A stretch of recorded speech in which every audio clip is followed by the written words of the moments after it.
Anda kembali menyaksikan Berita Medan bersama saya Rusdi Maulana dan berikut kami hadirkan kembali informasi utama hari ini.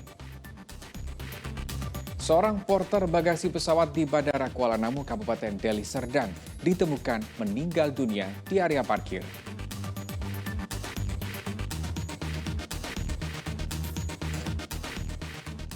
Pengedar 267 kg ganja asal Aceh diringkus polisi. Penangkapan berlangsung dramatis.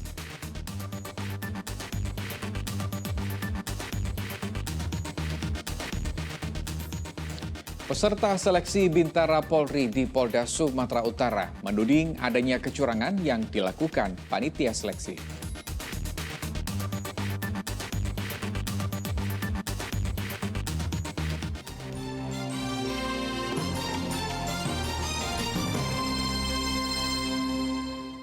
Ya, peserta seleksi penerimaan Bintara Polri di Polda Sumatera Utara mendatangi lokasi ujian untuk bertemu dengan panitia daerah seleksi penerimaan Bintara Polri Polda Sumut. Mereka didampingi kuasa hukum. 6 calon siswa Polwan itu menuding adanya kecurangan yang dilakukan panitia seleksi.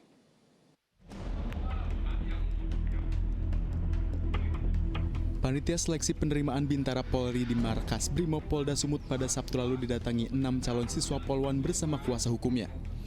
Aksi ini menjadi protes dan tudingan kecurangan. Kuasa hukum meminta diperlihatkan perolehan nilai tes kesehatan jiwa peserta. Tudingan kecurangan itu tersebar setelah hasil tes kesehatan kejiwaan keluar dan tersebar di media sosial melalui sebuah video. Keenam calon siswa yang dinyatakan tidak memenuhi syarat pada seleksi penerimaan Bintara itu menduga, dokter penguji selaku panitia seleksi mengarahkan agar peserta mengulangi serta mengubah jawaban karena dianggap terlalu benar.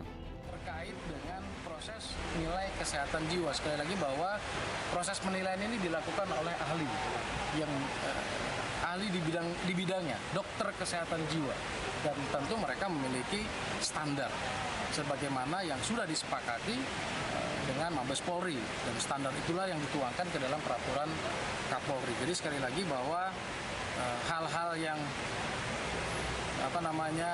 kemarin dipertanyakan itu sudah disampaikan kepada calon peserta, casis, kemudian yang bersangkutan pun juga sudah menerima.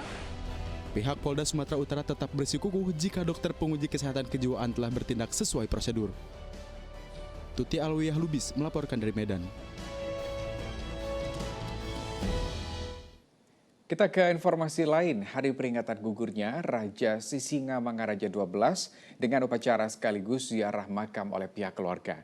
Peringatan ini sebagai mengenang jasa-jasa pahlawan dan wujud meneruskan perjuangan oleh para generasi muda.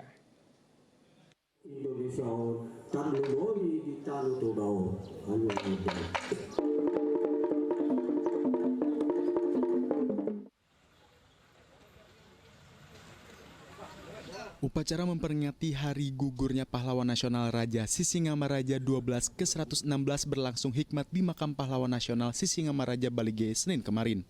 Upacara dipimpin langsung Kapolres Toba AKBP Taufik Hidayat Tayyeb selaku inspektur upacara.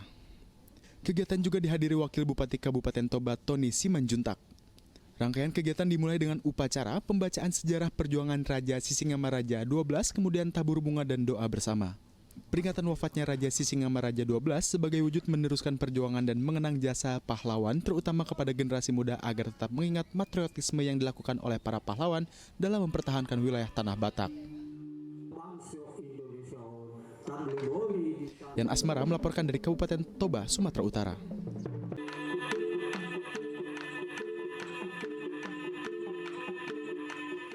Salah satu proyek strategis nasional untuk mewujudkan Danau Toba sebagai kawasan strategis pariwisata super prioritas adalah pembangunan jembatan Tano Ponggol Dalihan Natolu. Jembatan ini menjadi penghubung Pulau Samosir dengan Pulau Sumatera dengan jalan darat. Di bawah jembatan pun diperlebar sehingga kapal bisa mengelilingi seluruh Pulau Samosir.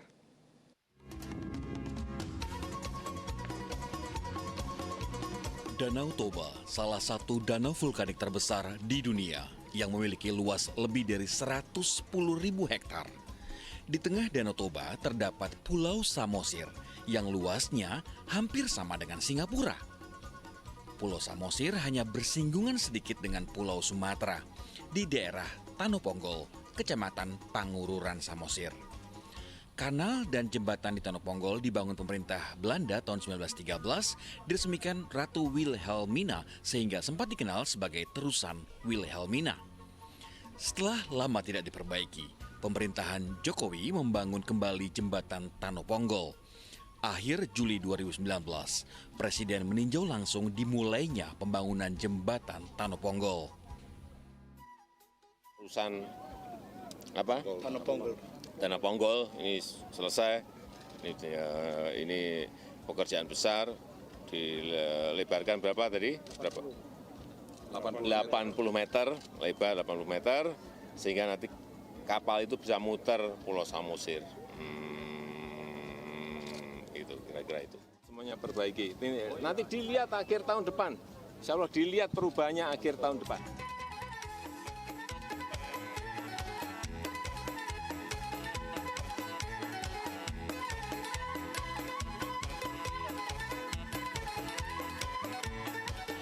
Janji yang akhirnya dipenuhi.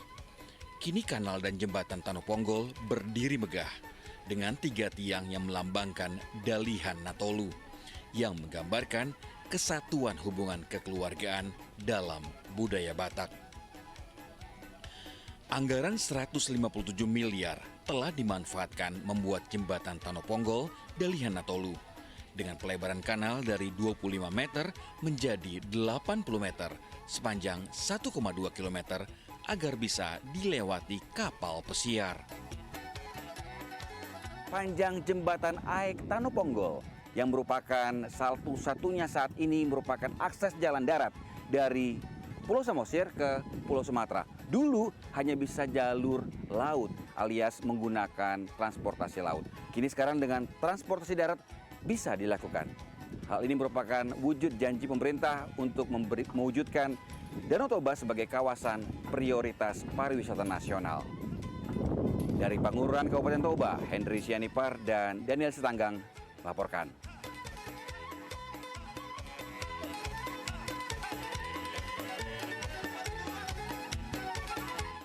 Ya, selanjutnya Indonesia akan memiliki patung Yesus Kristus tertinggi di dunia. Patung setinggi 61 meter tengah dibangun di Bukit Sibeabea, Kabupaten Samosir.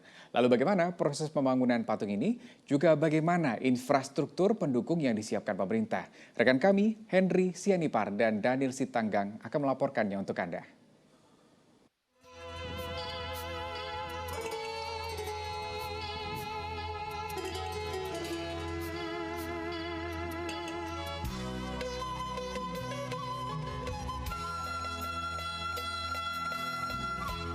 Salah satu destinasi wisata favorit di Sumatera Utara adalah kawasan Sibeabea.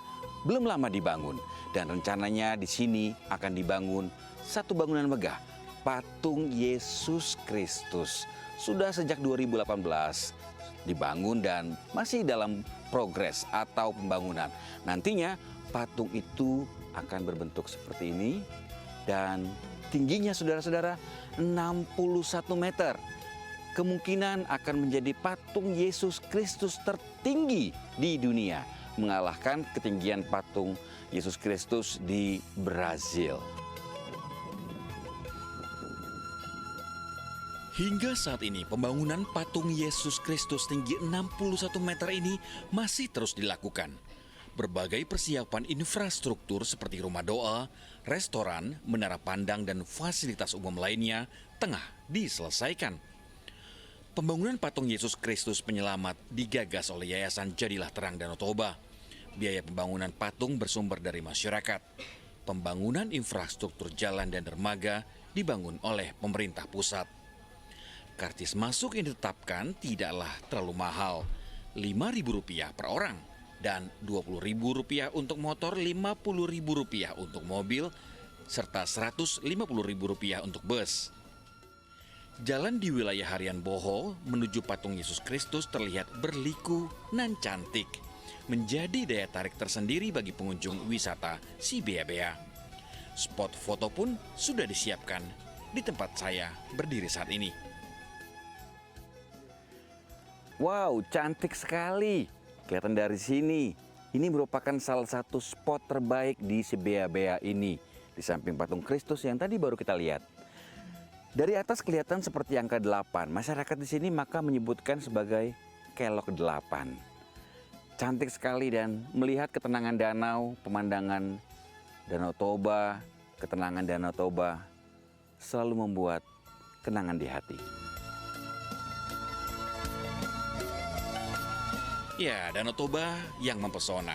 Keberadaan patung Yesus Kristus tertinggi di dunia ini diharapkan menjadi salah satu destinasi wisata andalan di Sumatera Utara. Henry Sianipar dan Daniel Stanggang melaporkan dari Pangururan, Samosir, Toba.